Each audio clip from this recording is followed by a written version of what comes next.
Hello everybody and welcome to the final day of the UK Showcase. Thanks for staying with us all week and thank you for joining again today.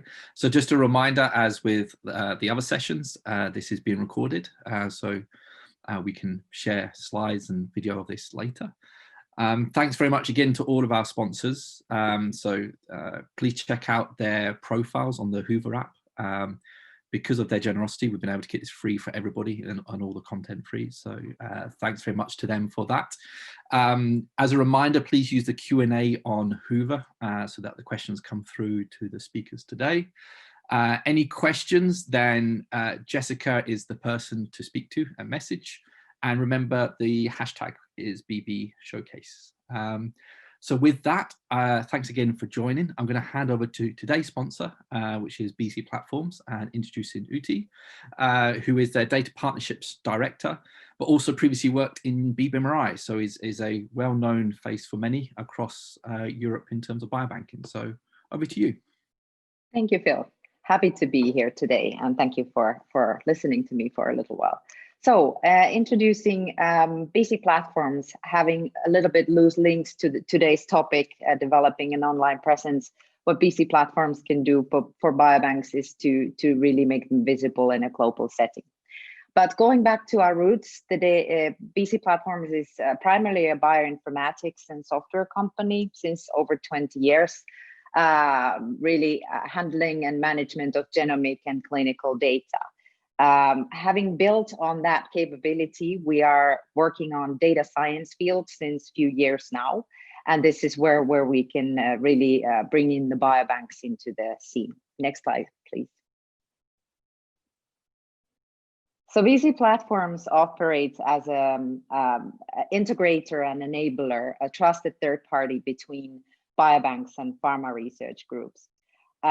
We have built and are currently building still a global network of data partners that is supported by our platform solution, bcrquest.com. What we do in this platform and network, we can offer pharma fast access to data, which is very appealing to the pharma research, of course, in collaboration with our data partners. We promote and operate in a federated data querying model and also data access model, or all data stays behind the owner's firewalls and does not leave the owner's premise. So this way we are really enabling a federated system where biobanks can work on their main work and also allowing and sharing the data with the industry. Next slide, please.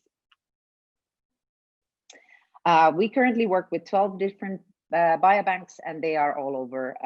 We're all over the world. What they find appealing and good in this partnership is that we can spotlight their data set and their data sets in this network. We can also bring relevant research questions to them. And really, what's maybe the most important for the biobanks that we work with, we're able to support their growth. Bringing capabilities, bringing their data sets, creating novel data, and bring in additional funding as well. And we also eliminate administrative burden for the biobanks, where these pharma collaborations can be very tedious and burdensome, and we help in that respect as well. My final slide, please. So really, the final words, I would like to invite you to connect and become part of our data partner network. All you need to basically bring in is your commitment to the partnership, and also allowing access or sharing of data in a federated way with the research, industry research groups as well. And we will bring unique and secure infrastructure to control access to data and analytical tools for your usage as well. Thank you for this short 5 minutes of presentation about BC Platforms. Thank you very much for that. And obviously you can find out more on the exhibitor page and get in contact as well via that. So we're going to move on to some of the main content for today. So next slide, please. So the main aspect of today is around search engine optimization and making sure you can be found on the big wide internet. And so this is obviously something that we try and help promote via the directory, but we're going to go through a bit of a masterclass today, I think, in how you can make yourselves more visible. We are running a poll as well. So if you're on the app, that should have popped up. But if you also go to the polls section, you'll see that, which is around, does your biobank have a website, website going? So currently I can see there's a few entries coming in, and so yes, university hosted is the most popular one, and second is yes, of course, via the tissue directory profile pages, which is also good to see. So rather than me rattle on about the poll, that will keep running, and we'll pick up the results. So I'd like to hand over to Amanda. Amanda is a London-based marketing consultant and blogger, and we're going to get this masterclass, which I'm looking forward to, around the SEO. So over to you. Thanks very much, Philip. We can go to my opening slide. As I said, I'm Amanda O'Brien, as Philip just told you. So I am a travel blogger. So I actually have a website that generates income. Yes, as people always ask me. And also, yes, that does mean I get a lot of free trips. When I'm not doing that, I work with UCL, primarily with the Faculty of Life Sciences. And I've also worked with medical sciences for the last 3 years, which is how I come to be talking to you today. So I want to start off by saying I am not a scientist. I think you'll all pick that up fairly quickly. But a lot of the examples I'll use today, really to bring to life some of the concepts, will be more around UCL and that world of academia and research. And if stuck, we can also use travel, which most of us can relate to as well. Okay, so if we go into the next slide, please. What we're going to go through today, we're going to spend the majority of the time talking about Google, and I use Google as a proxy for search engines in general, and how they work. And how do you get found? When somebody types something into Google, how can you ensure, if they're the keywords that you're interested in, that your biobank is actually showing up in those search results? The different elements of this presentation all have masses of presentations themselves within them that can be done. I'm going to give you some resources if there's particular areas that you're interested in finding out more about. But today I'm aiming to give you a bit more of an overview of some of the key elements of search engine optimization, or SEO. And then I'm going to briefly touch on social media at the end. So if we go on to the next slide, let's start moving. And obviously, first up, why should you care about this? Why is this important? Google at the moment has about 75% of the global search engine market. So as I said, most people in this industry tend to say Google when they mean search engines in general, because Google is not the only search engine. However, it is the most common search engine and the one most referred to by those in the industry. Now, the next stat is probably getting a little bit old now, that says basically there's 3.5 billion searches going on as we speak. I'm sure under lockdown that these numbers have actually gone up massively, because obviously we've seen a huge move to online shopping and much more online behaviours with the lockdown. So why should you be interested in this? I think in the past, a lot more with researchers and academia, they were a bit more dependent on databases and not so into necessarily using Google as a way to try and find where they were going to get samples from or where they were going to get information.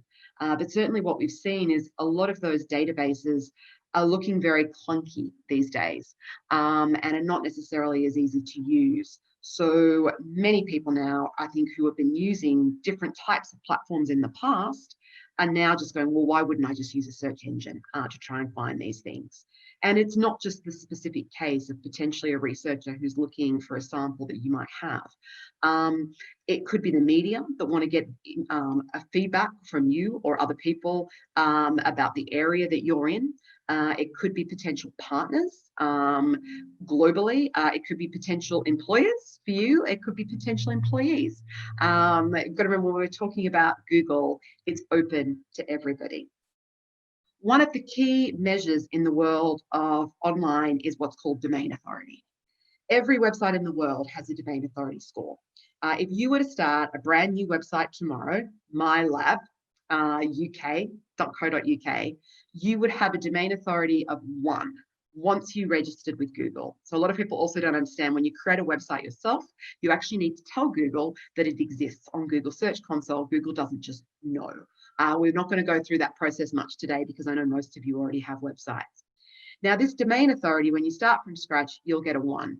The highest number you can have in domain authority is 100. And the way this works is domain authority is essentially, it's a proxy, as I say, for the credibility of a website. So of course, Google is looking at so many different websites when it's thinking about what search results it wants to present. So it has to have shortcuts so it can make these things go faster. And domain authority is one of those shortcuts. The longer you've been around, the higher your domain authority will be. Government and educational sites have the highest domain authorities of any websites. The reason for that is search engines and Google believe that educational and government websites are much more likely to contain, firstly, accurate information, and secondly, they're much more likely to be updated on a regular basis. And what Google wants is to serve its users with the search results that best suit their needs, because they're not going to keep coming back to Google if they don't do that. And we'll talk more about that in a moment. So this is often a reason I get asked a lot in the world of universities by people who want to do labs and researchers and different people who they'll say, oh, I want to set up my own website. And I generally say, well, what's your objective? That objective is I want to showcase my work, what I do, and I want people to find me. And I always say, well, if you want to do that, that's a bad idea. What you want to do is go to your university and set your website up under their URL, because you will then get their domain authority, which will be massively higher than your own will be. And this is also why you want to work with people like Biobank, because the Biobank's domain authority is 32, and that is quite a good domain authority. If you're aligned with a university, it's probably going to be higher.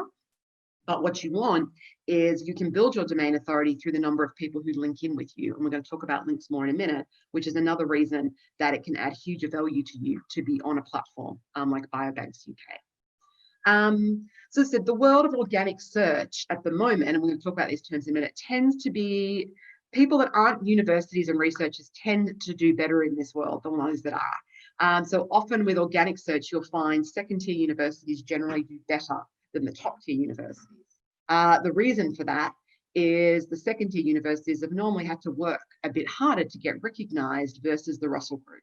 And the Russell Group has tended to be able to say, hey, we're Russell Group, we'll get found. Also, charities tend to go after a lot of the terms in the world of research. And they're putting that effort in to find people who are going to contribute to them, and they tend to do better. Higher education comparison sites tend to do very well. The prospects.co.uk, Find a Masters. The reason being that is their business to get found online. So they've had to invest that amount. As a result, some of the top tiers, particularly if you're aligned with a Russell Group university, it's a major opportunity because you'll find Russell Group universities will have a higher domain authority generally than those that aren't. So for example, UCL has a domain authority of 91, Oxford has a domain authority of 90, which are huge numbers considering YouTube has 100 domain authority because it's owned by Google. It'll just give you a sense though of the proportions. Next slide, thanks. So how does Google actually work? And I always sort of say to people, whenever this gets a little bit overwhelming, just come back to the very simple principle that Google wants to provide users with the best search experience or they won't come back. Google makes its money by serving up ads to people when they type things into the Google search engine. If people don't use the Google search engine, they can't show them ads. If they can't show them ads, they can't make money, very simply put. Now, that sounds very straightforward, but you go, well, what is the best search experience and how do they look at that? So Google actually doesn't tell anybody what it really wants, annoyingly. So this is often a conversation I have with academics, is I have to start up front by saying, Google doesn't tell anybody how its algorithm or formula works because then people would replicate it.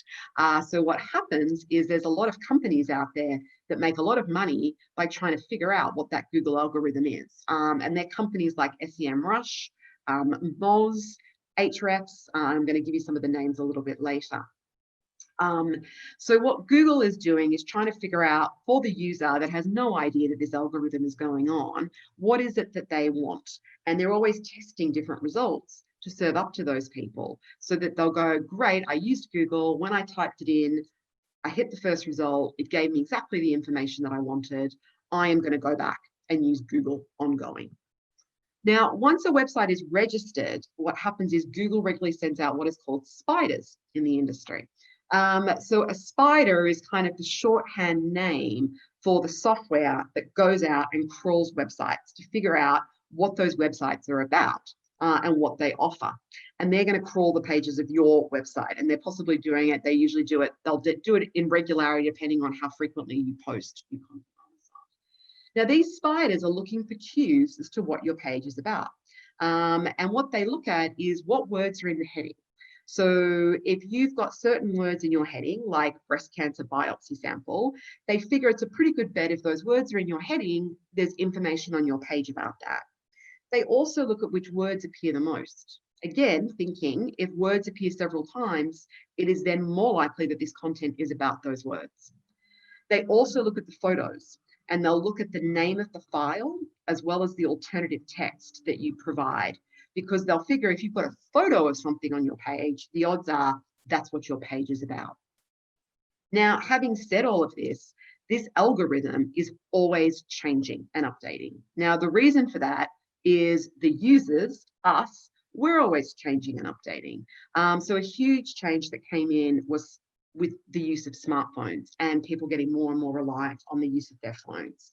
So essentially I always give this example, when I first started blogging 4 years ago, I was told that best practice was to, on a page for an internet page, for a website, was to have about 800 words. And if you had more than that, you should probably do a second page and kind of have the second half.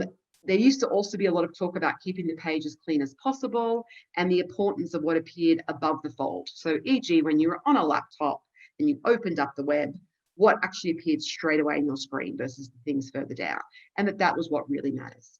Well, that has very much changed. And the reason is we've changed. And the way we've changed is smartphones. So what tends to happen now, people sit on their smartphone and they swipe up. And I'm sure we can all appreciate doing that.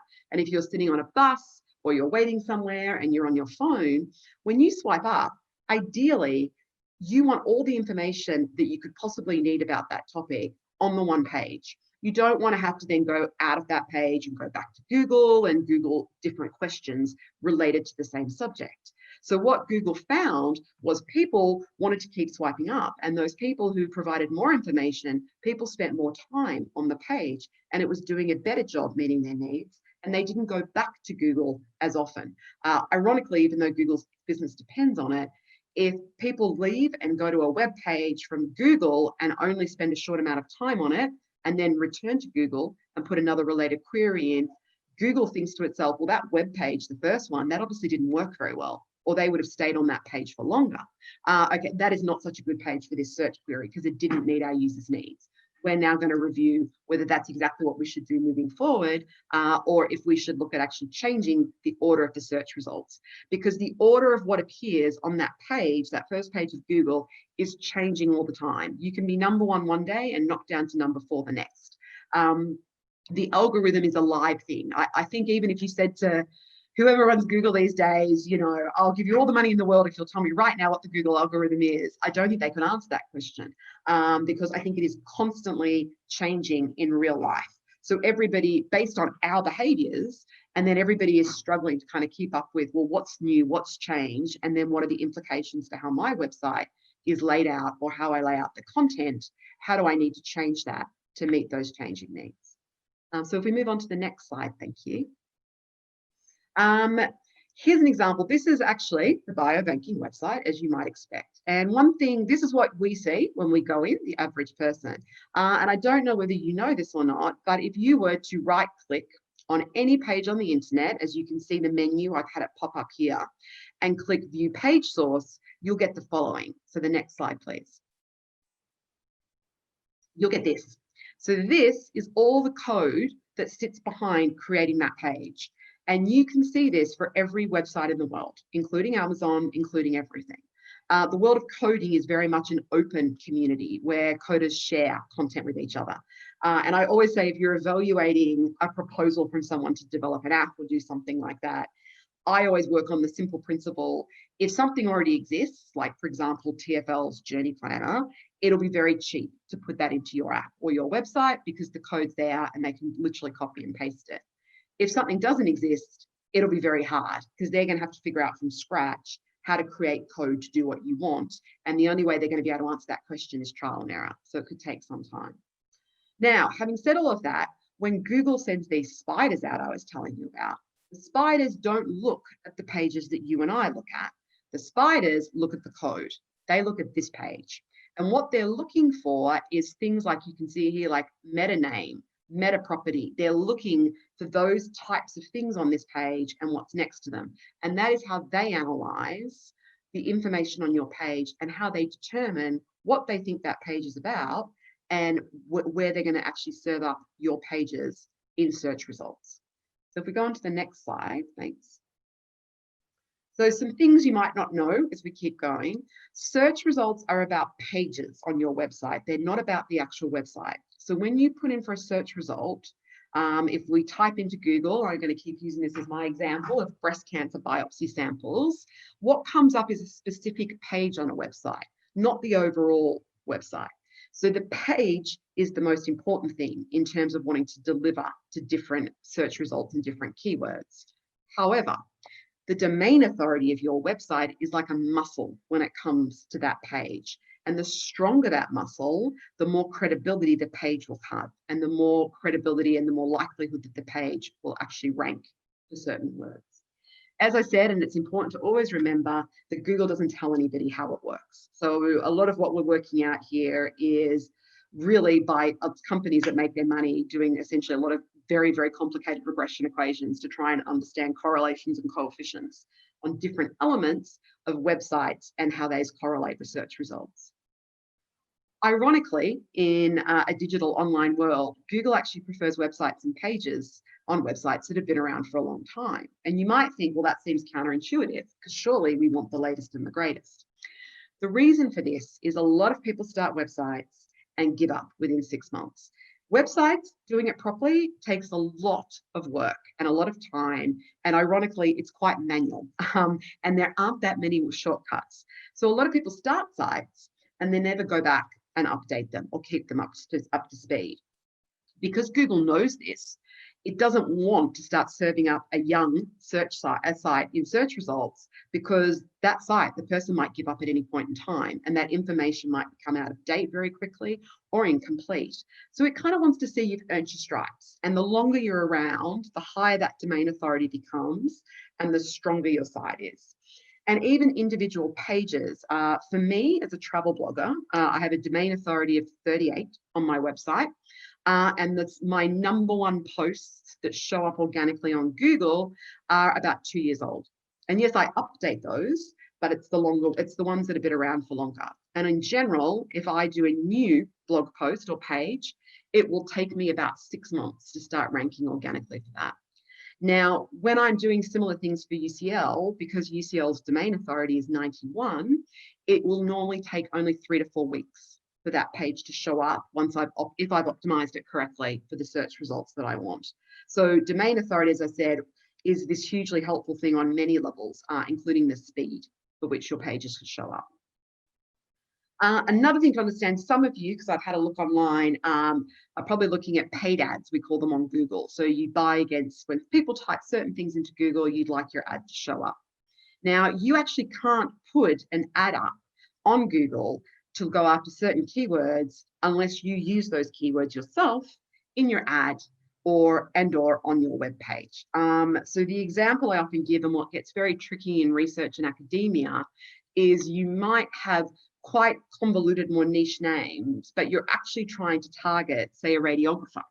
And if you're looking at something like samples for radiographers, but your samples don't include any words like that, and that word is not included on your website page, you won't be able to buy advertising against samples for radiographers.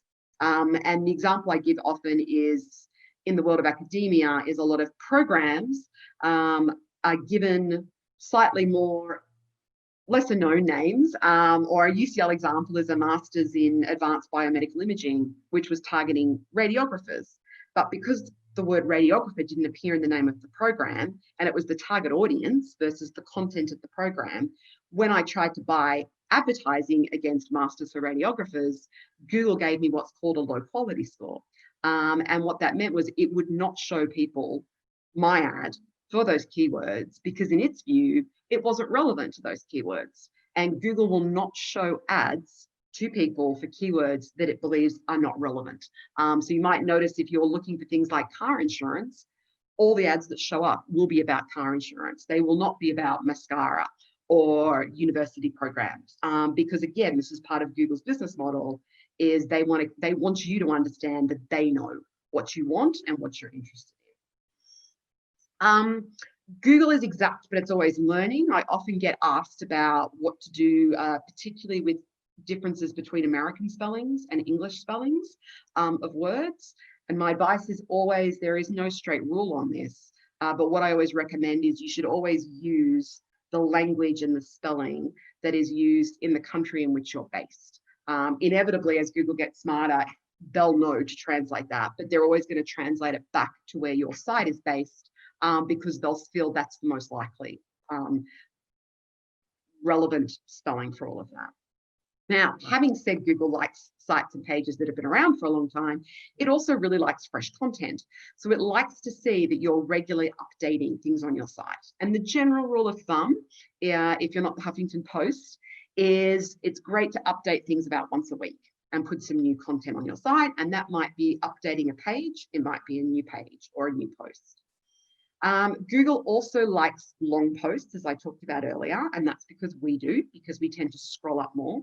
So the example I gave you that I was given this rule of thumb, 800 words on a page, the equivalent rule of thumb these days is 1,500 words on a page. That should be the minimum if you want to rank organically for certain topics.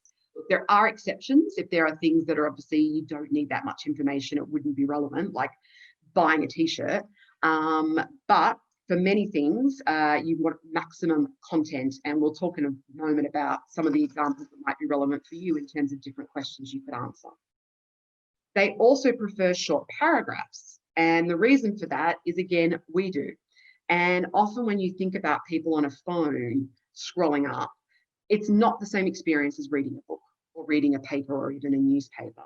When you're scrolling up, you're not, what they found in analysis is you're scanning more than you're reading. And when you're scanning, it's much easier to scan and faster when there's a lot of spaces between the paragraphs, because long, dense paragraphs are much harder to scan.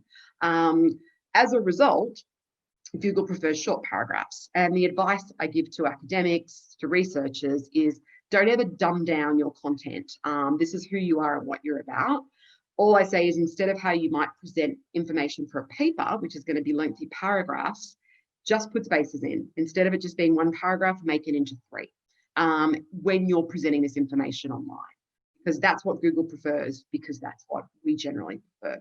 And when I say we, it might not be us personally, it's the majority of people that are using search engines. If we go to the next slide, thanks. So I've used a lot of terms, so it might be a good time to stop and go, okay, what exactly do all these different things mean? So SEO stands for search engine optimization. And SEO is essentially a marketing discipline. And this marketing discipline is focused on going, how do you grow your visibility in what we call organic search results? Organic just means we didn't pay for it. It doesn't mean it comes with any special lack of chemicals or anything like that. Organic just means you got it for free. And it just differentiates it from being a paid ad, which is why it's often called non-paid as well, very simply put. But SEO isn't just about building a search engine friendly website. What you also want is to make your site as good as possible for people to use. So Google, you might hit all the right buttons, but what you want to be making sure you're doing is optimizing the user experience to give the user what they want, so they'll return to your site at later dates. And also Google will then see if they're on that page for a long time. They'll take that as a proxy for your content is valuable and useful. If we go to the next slide, thanks. A few other terms that are often thrown around that I thought I'd do is PPC is often spoken about. PPC stands for pay per click. And this is a type of digital advertising. So if you look at something like a television ad or a newspaper ad in the past, essentially when you bought those ads, you were paying for what we now call an impression. So what you'd be paying for is the number of people that normally tuned into that program or read that newspaper. What you didn't know was, did they actually look at your ad? If it's a TV show where they talk, you don't know if they were talking to someone when your ad ran, that you don't know if they popped to go to the loo. You don't know that. You're just paying for the impression. And there is a type of digital advertising, which is called banner advertising, where the payment method is the same. It's based on impressions. And that's when you go to a site, sometimes like the Daily Mail, and you see an ad pops up. That's usually referred to as a banner ad. PPC means pay-per-click. So what that means is, as an advertiser, you only pay when someone clicks on your ad. And PPC is basically how AdWords works within Google. So AdWords is the name of the Google-only product that is about buying advertising space on the keywords that appear on Google. So if you buy an ad on Google, you will only pay for that ad if somebody clicks on it. So if it can show up and I don't click on it, you won't pay for that ad to have appeared. The same thing happens with Facebook and Facebook advertising. You only pay when somebody clicks. So from a marketing point of view, they're very effective, because you will only, if nobody clicks on your ad, you know, okay, that was probably not the right messaging that I put into that ad, and you haven't had to pay for it to find that out. All the other search engines also have their equivalents of AdWords. But as I said, AdWords is often used, again, as the shorthand to talk about PPC or pay-per-click advertising. So PPC and AdWords are both paid search tools, which means literally you paid to appear in the results and often to appear at the top of the page. In industries like car insurance, which is actually, I think, cheap car insurance is the most expensive search term to buy in the UK. It's something like £250 a click. And that's because car insurance policies are normally about £500. So it actually makes sense for advertisers to bid like that. And the whole system is done on an auction basis. It's a live auction generally, where you tell Google how much you're willing to pay or not pay for an ad to be served. And when you get into very competitive industries, then there's a lot of competition about how do you get first in the ad. So not just the ad, but how do you get up the top? The good news is for you, in the worlds of research, people aren't spending that amount of money. So you don't normally have to worry about that. Content is a word that people use frequently, and it's a very broad term. And it basically covers any text, images, videos, any materials that will appear on a website page or a social media platform. So if you have a PDF brochure about your biobank, that would actually be considered a form of content. So content is often planned based on SEO. So people have researched what keywords and topics that they think their target audience is interested in. They then develop content about those keywords, and they optimize that content to be found on Google with SEO. So we'll talk about that more in a moment. A CMS is a content management system, and a content management system is basically the back end of a website. The same way that you use PowerPoint to produce, but I did it for these slides. A content management system is the equivalent of PowerPoint, I guess, in the world of websites. Once you have the system, you have to buy a theme, and a theme is basically going to be the visual appearance of your site. So it's not the site itself, it's the visual appearance. And WordPress is probably one of the most common, or Drupal is a common content management system as well. Hosting is the actual technological how your site shows up on the internet. So this is done by companies like GoDaddy, etc. And this tends to be like more like a Vodafone or a BT or an O2 when it comes to your phone. Okay, if we could go to the next slide, thanks. So why is SEO important, and why do people care about it so much? Well, the reason is 95% of internet traffic just goes to the first page of Google. And there's a long-standing joke. If you want to hide a body, put it on page 3 of Google. Nobody will ever see it there.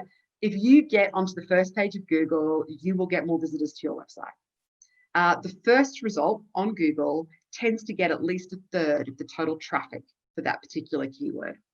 And the reason SEO is important is if you can be first in the organic results, that doesn't cost you any money. So that's a great marketing tool with no budget attached. In general, UK universities and research and academia are not very good at this. And there tends to be a first mover advantage in SEO, because as I mentioned, what Google likes is these pages and sites that have been around for longer. As I said earlier, there are many different audiences for your biobank that could be trying to find you through Google. So this isn't just about getting to the researcher that's actually going to order a sample from you. Think about it in more broader terms of anybody that could be an interesting partner or collaborator or even future employee for where you work.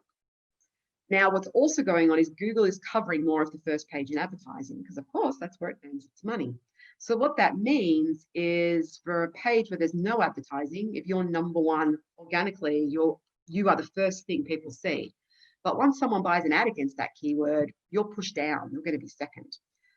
So at times it can be fantastic to be ninth on page one, but as more advertising comes in, it means to get the same type of traffic, you're going to have to move up the organic results and be higher up in those results to be higher up the page to get the same level of traffic.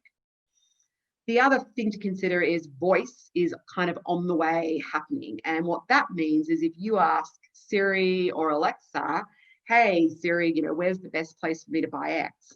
They're only going to tell you one result. And it's probably unlikely that you're going to want to listen to 5 different results. So that'll mean fewer results coming out organically at the beginning. It's also going to be interesting because I'm not quite sure how anybody places advertising against that, but we'll see where that all falls out. Next slide, thanks. So what I thought I'd do now is go into some sort of practical examples of how this all works. So I actually went and typed into Google breast cancer biopsy samples. As I said, I'm no scientist, but to try and think of some terms that might be more relevant to what you could be looking at for your websites. Now, when I do that, nobody is buying ads against this. And the first thing that comes up is the National Breast Cancer Foundation. And what you can see, and then Cancer Research UK, and then cancer.org. So what we're seeing is sites coming up that are more about government awareness about breast cancer or research going on in terms of charities.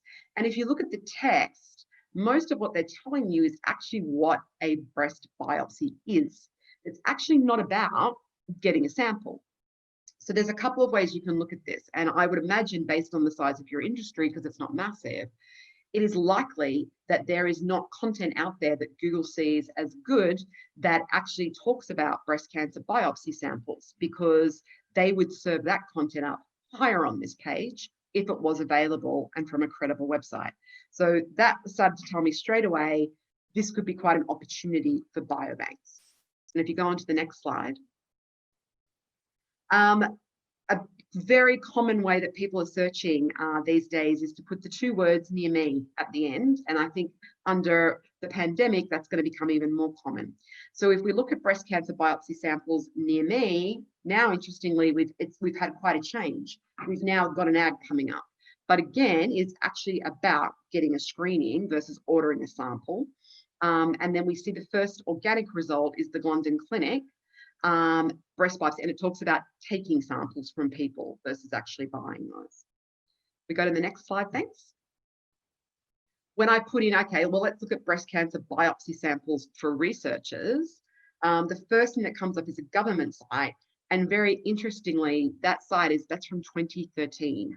So that is a very out of date site in terms of if it's that old. It's not often you'll get a result from 2013, number 1 on Google, which again suggests to me that there could be a major opportunity for some of you on your websites to be writing content about your sample. And again, I've only looked at obviously one disease, but looking at actually optimizing pages to add in samples for researchers to the beginning of the types of samples that you have. And if we go to the next slide, thanks. So let's talk a little bit more about what drives SEO. A hugely important factor is the technical side of things. You could have the best content in the world, but if your site loads slowly, Google will not put you high up the results. And the reason for that is, I don't know about you, but I have no patience at all with sites that take too long to upload or download, and I will just leave and go and find somewhere else to go. Also, that back end we saw earlier, the code, making that as easy as possible and well structured for Google is a huge factor too, because you've got to make it easy for them to find you. Google also hates broken links on pages as well. And again, because we do. We've talked about domain authority.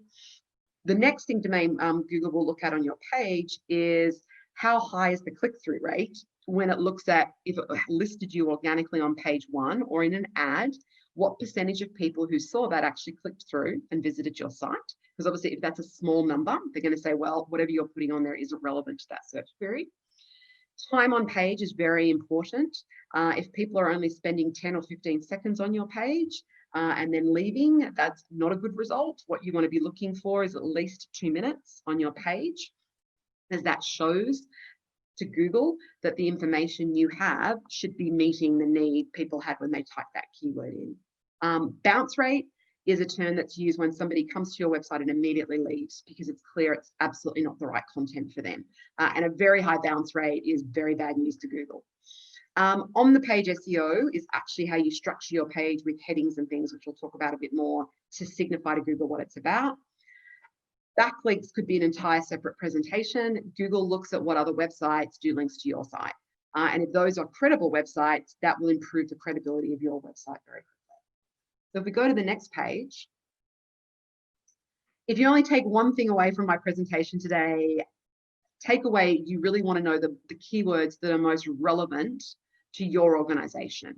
The keywords are literally what people type into Google search. And it really should be key phrases, but I think this all started when people typed fewer words into Google. So when I say keywords, that could be 4 words together as a keyword.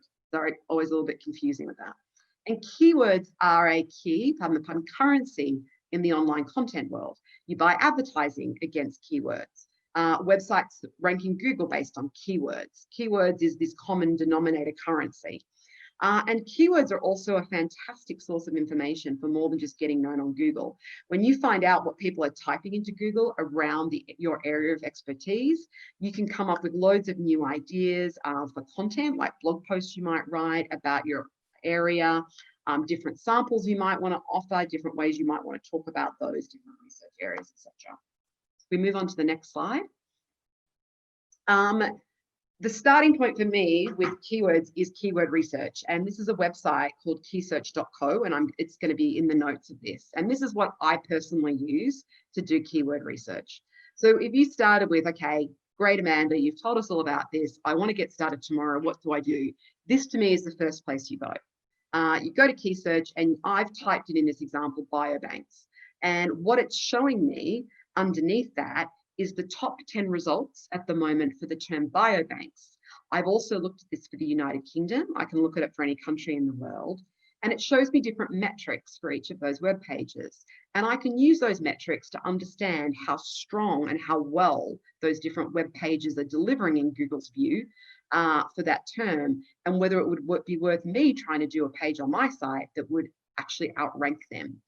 You can see the second metric is DA. That's the domain authority that I spoke about earlier.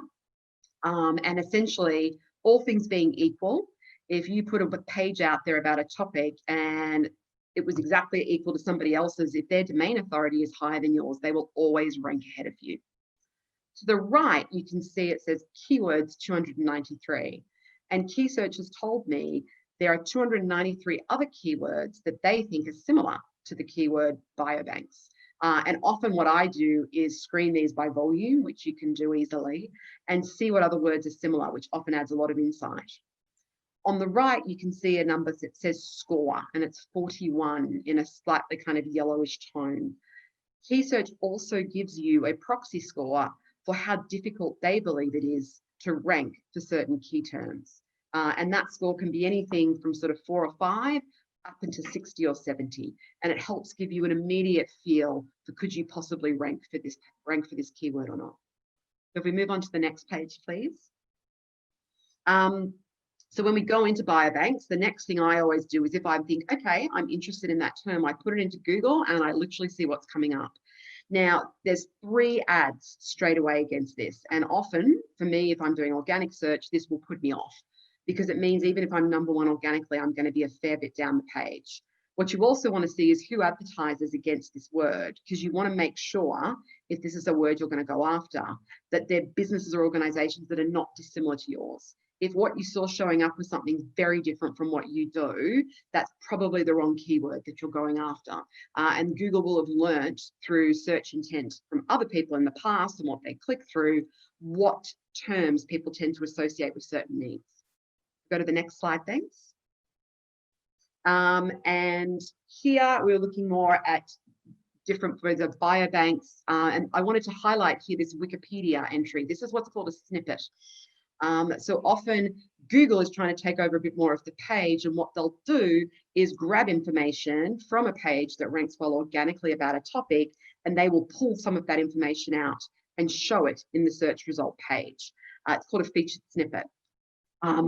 There is no way to actually design for this. It's pure luck whether Google actually pulls you out. The more optimized your page is, the more likely you'll be pulled out in a snippet.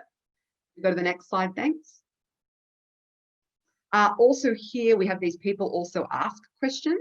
And again, if you were to click the little downwards arrow on this, the answers to these will all have been taken from websites in this area. And if you show up in those results, you'll get usually a much higher click-through rate. But looking at these questions can also be really helpful when you're trying to evaluate a keyword on what sort of information you should provide on your page. So for you, there could be questions about things like, where is your sample from? You know, how long have you had it? What's the weight? How are you storing it? What's the lead time on delivery? What you want to be thinking about is all the possible questions that someone who's looking for you might be thinking about when they're evaluating your potential offer. And if we go to the next slide. Biobanks near me. I thought, as I said, near me is a very, very popular term these days. Again, interestingly, you can buy against this, and you can do this for geographies on AdWords. And as we can see, several people, a lot of this is obviously the same company, this is coming up and they're buying ads. And next slide, please. So again, I then went back and looked at things like tissue samples, very, very broad term, because what you want to start doing is going, well, biobanks, that looks quite difficult. Okay, so let me get a little bit more specific with what it is that I do and see what the search terms are like. And I highly recommend to you with what you do is do look for search terms with a small number of searches. It is much better to go after a targeted search term with a small volume than a larger search term. If you go after biobanks, you may well just appear on page 5. Literally nobody's going to see you.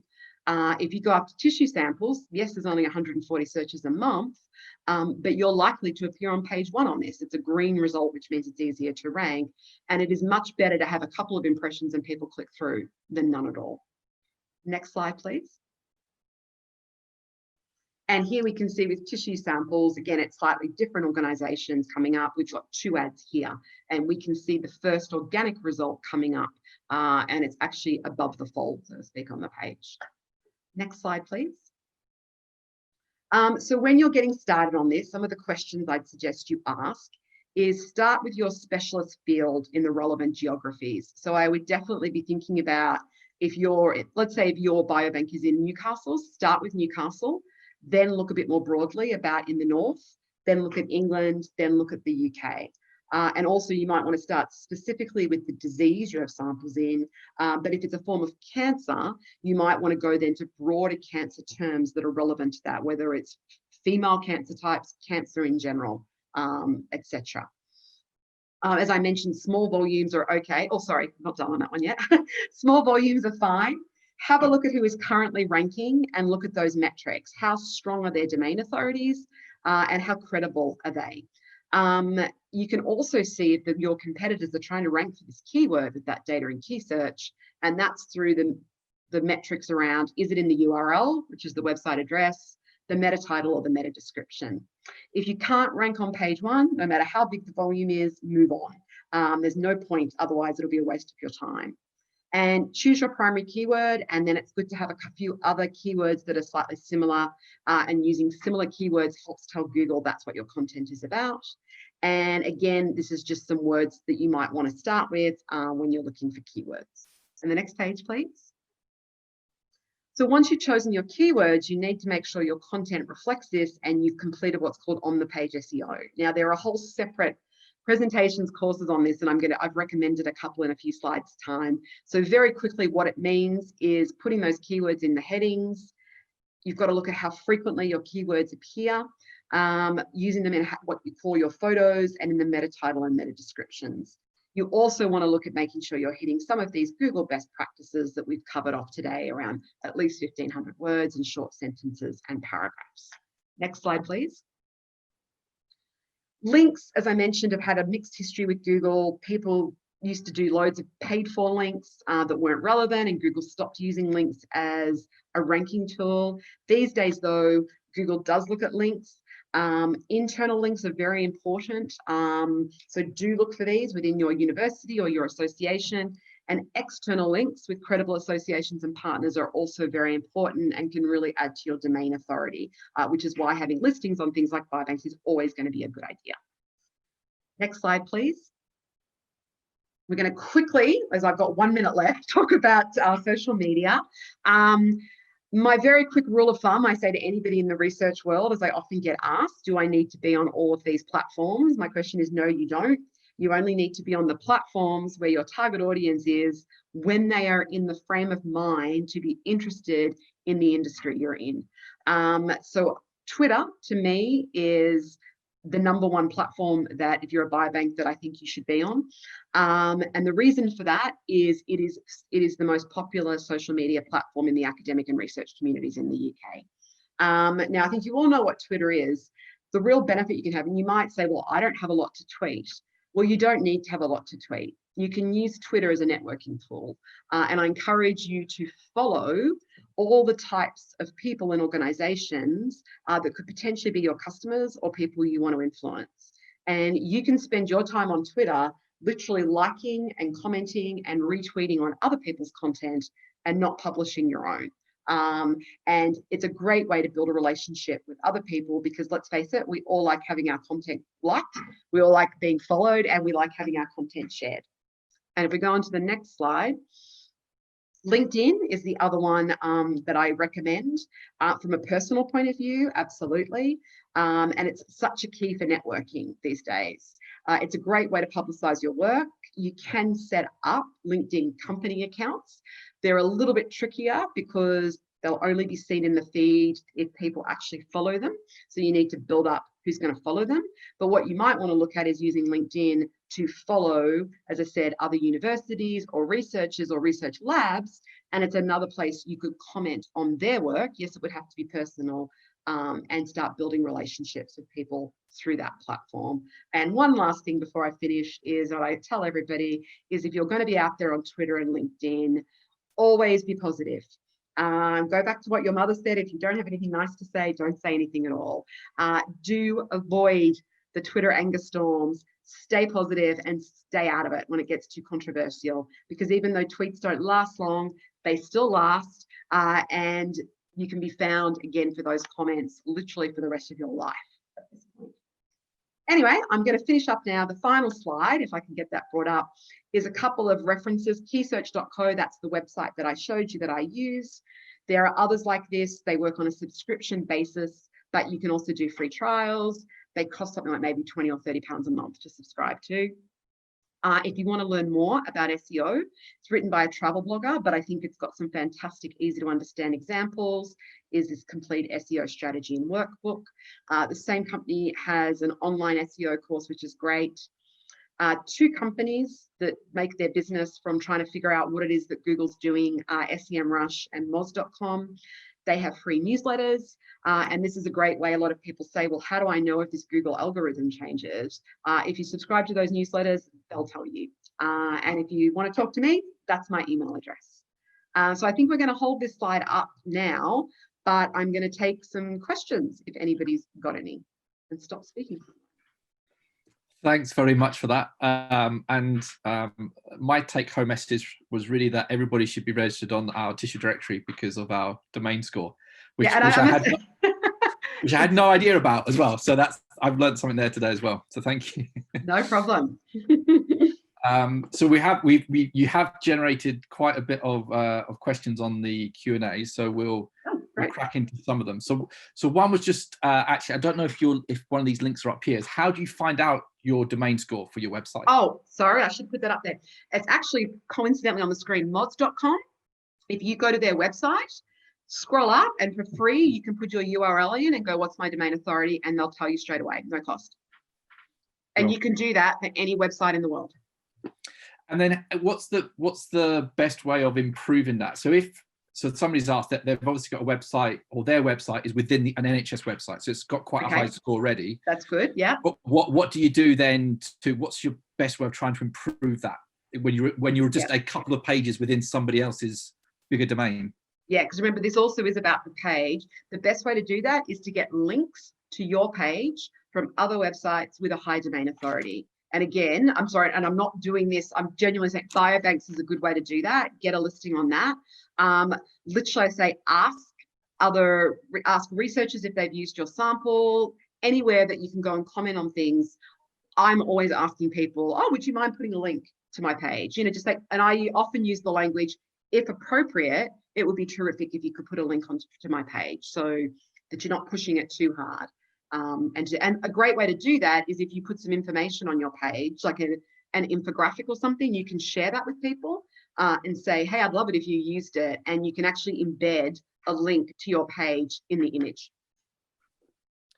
Yeah, perfect. And this is, I think, probably something quite typical, is where the Biobank page, for example, is hosted somewhere within a university page. Mm-hmm. And it's very constrained in what you're allowed to do. Actually making changes can also be very slow. And so I'm very familiar with this, it can take a while to actually come through. So to try and get that dynamic content, and you picked up a little bit on that on the social media. So things like having Twitter, LinkedIn, feeding those pages, is that a good way to mitigate? Because obviously you want to keep it on that page because of the strong scores, but you want fresh content. I would say to everybody, if you can get on a university website, do not start your own website. Always do that. And yeah, a Twitter feed is good because it's usually of interest. As I said, it's the most relevant platform in this world. Plus, it's obviously refreshing all the time.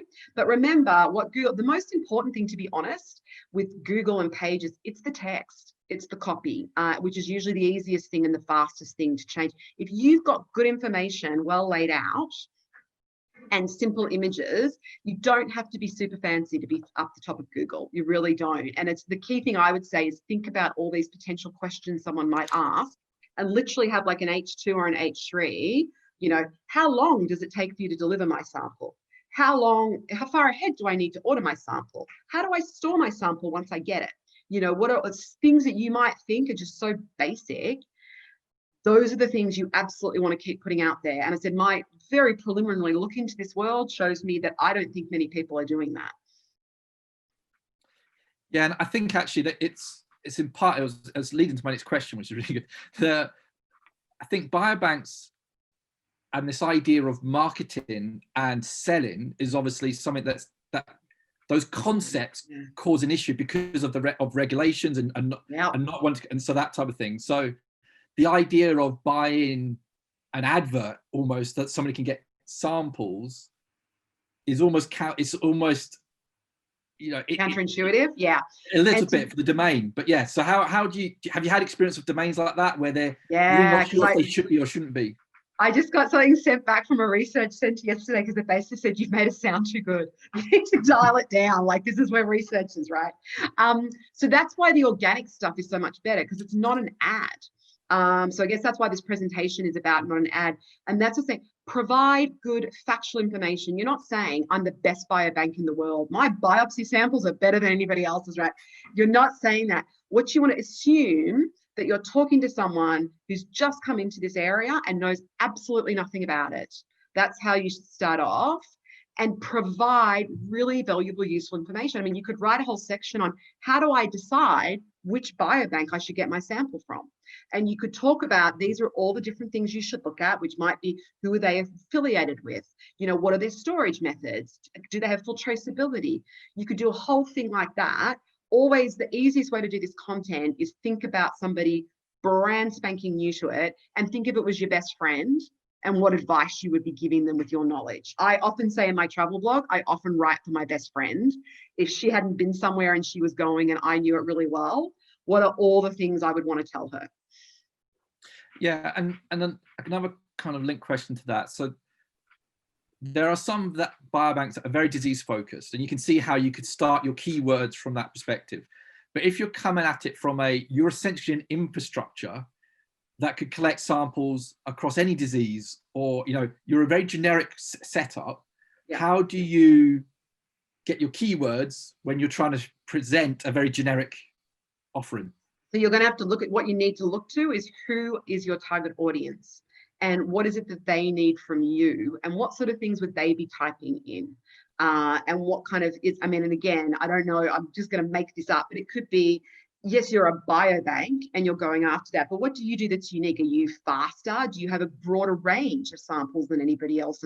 Do you have access to a broader range? If you're more of an infrastructure, as you said, it could be we have X many biobanks registered with us, or we cover X many diseases, and are people searching around that? And that's what you use key search, which I absolutely love, and I promise you I'm not on any commission with it. It's what I use. That's how you can try and figure that out, is just typing things into it, and it will help you by going, and it's often amazing what people type in. And remember, they're scraping Google searches to do this. This is virtually census data. Like, it's obviously not got the data integrity of a census sample, and I'm not saying that, but it's as close as you're going to get. And it's incredibly useful market research information, as well as being a great tool for SEO. Yeah, and one thing that came up during every evening around 4, we have these chats around different topics. And last night there was one around access committees and how you get members of the public to be actually on access committees.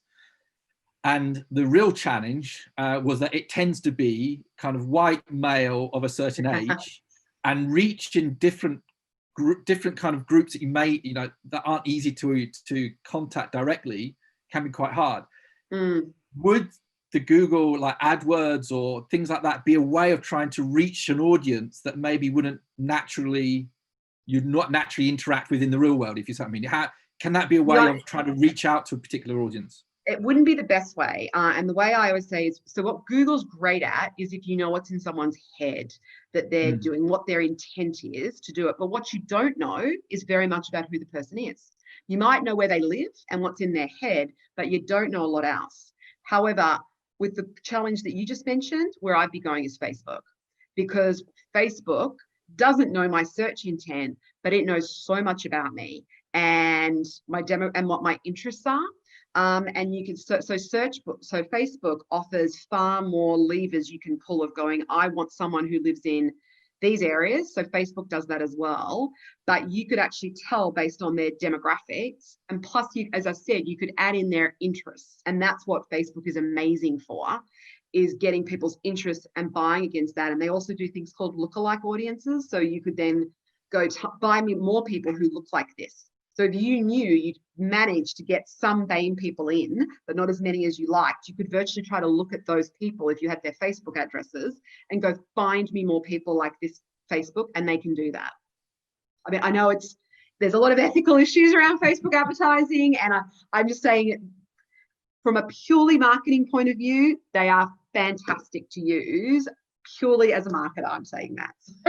And also it's pay-per-click. It tends to be very, very cost effective, and you do not have to spend much money. Yeah, and one thing we've got coming on the tissue directory. So obviously people have their profiles at the moment. And one of the things that we've been trying to look at is how we can improve the content on there without requiring everybody to be putting new information on it every week to keep it fresh.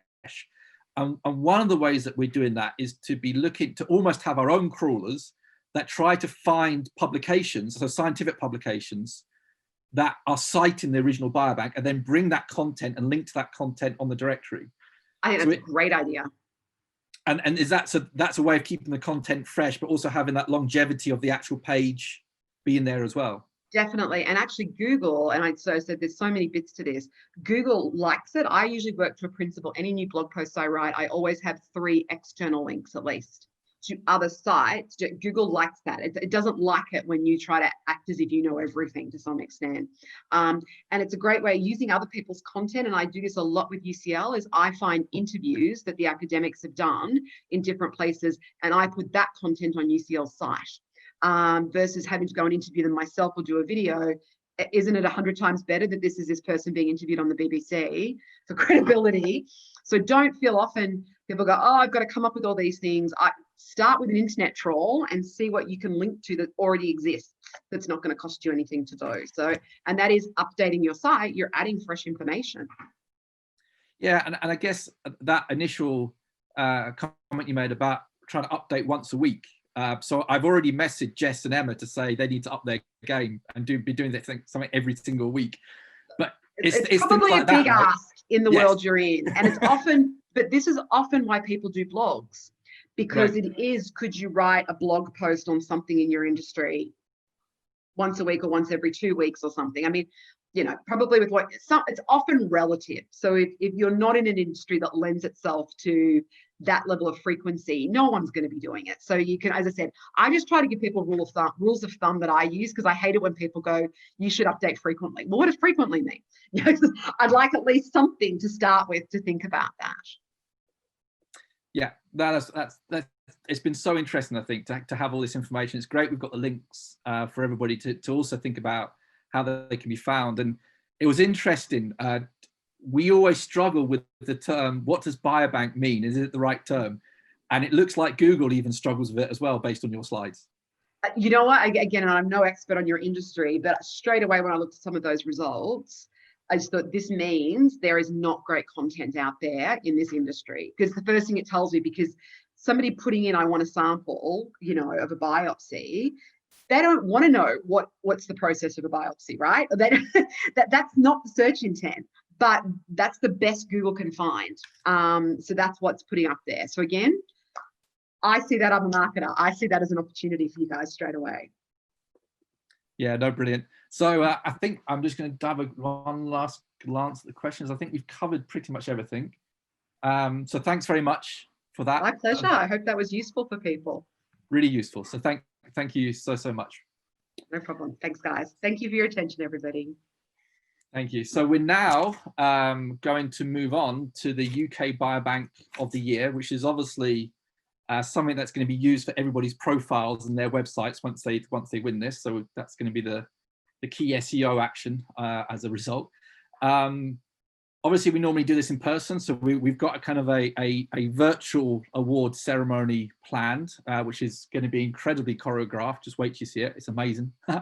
And so I'd like to hand over to our sponsors. So Achieving Medical are sponsoring the UK Biobank of the Year award this year, and I want to hand over to Gary, who is the product specialist there. You may recognise as well, who's been active in our previous events. So over to you, Gary. Thank you. Thanks, Philip. Phil, can you hear me okay? Yes, all good, yeah. All good, okay, thank you very much. Can we have next slide, please?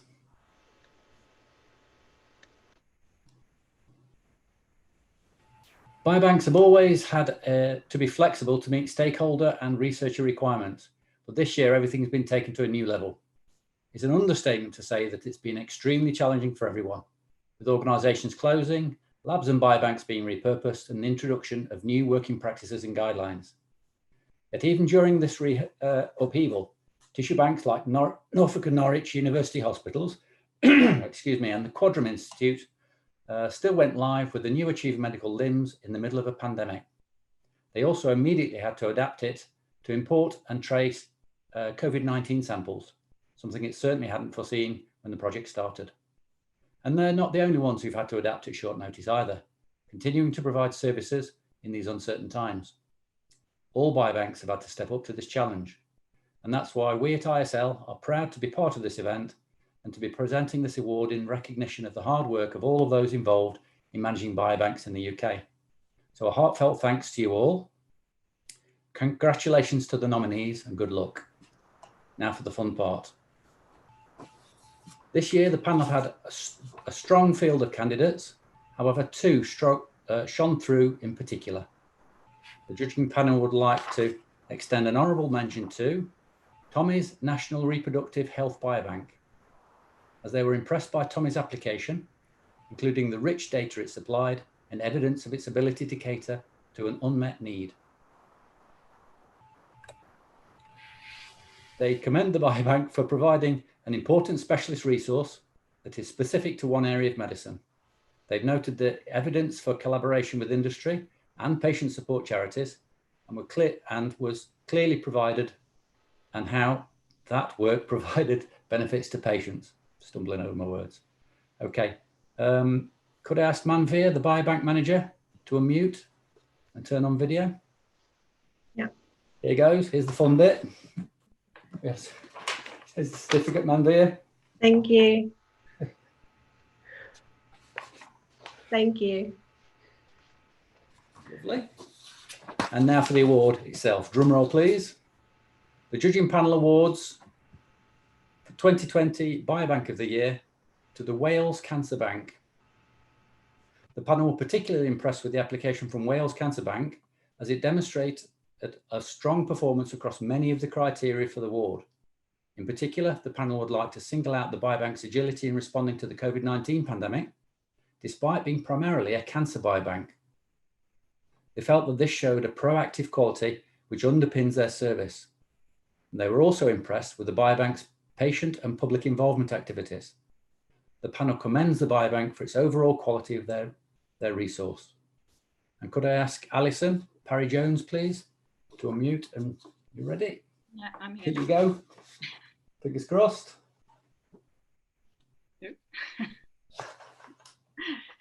think it's disappearing behind the dragon, or the dragon's disappearing behind it. Thank you very much. It's very important. Congratulations to you both.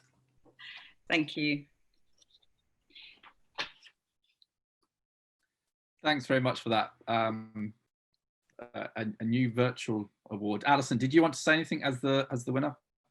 Yeah, well, just thank you very much, obviously to the sponsor, to the panel, and to the TDCC. I think this is really for the wonderful team that we've got at the Cancer Bank. As Gary mentioned, it's been a challenging year, but not for us, not only because of COVID, but we were actually in the middle of applying for continuation of funding. We had a large audit, internal audit, closely followed by an HTA inspection in January, so that everybody was after us.